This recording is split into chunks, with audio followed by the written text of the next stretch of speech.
With Walter Smith at Rangers I had the best years of my life. Richard Gough. I still remember the first time I met Walter Smith. I went to Dundee United on trial and was staying with a friend of my father's in Broughty Ferry.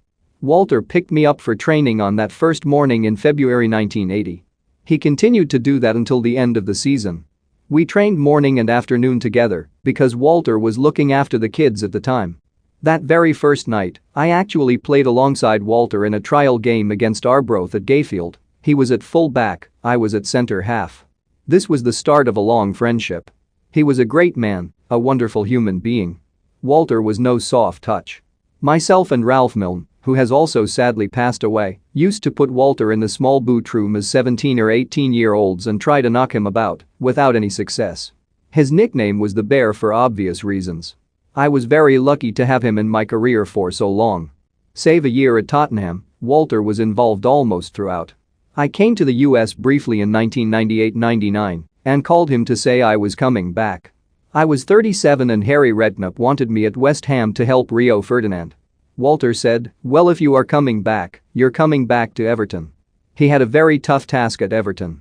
When I spoke to him, he had just sold Marco Materazzi for £3 million. I said, "That's good, Walter.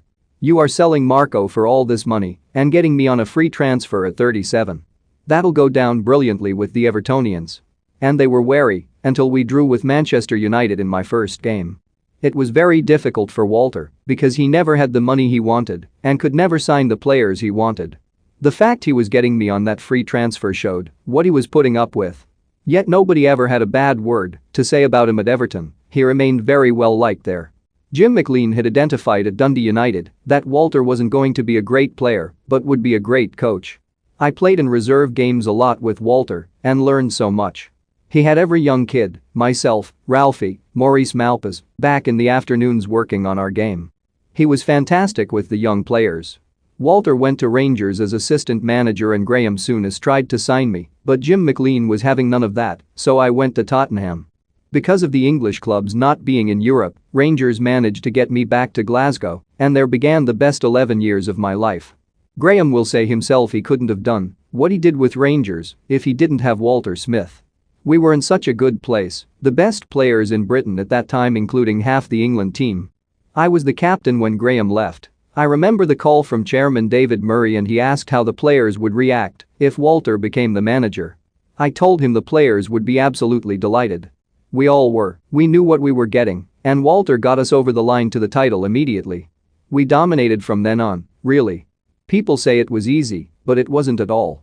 His man management was terrific. We had some awkward players in that Rangers team. We were maybe all a bit awkward because we were so competitive. He knew how to manage all of us in a different way, be it myself, McCoist, Haitley, Gorham, Laudrup. It is telling how many of the foreign boys, who only had Walter as a manager for a couple of years, say he was one of the best they ever worked with as a manager and a person. For me, he was a second father. I spoke to him a lot.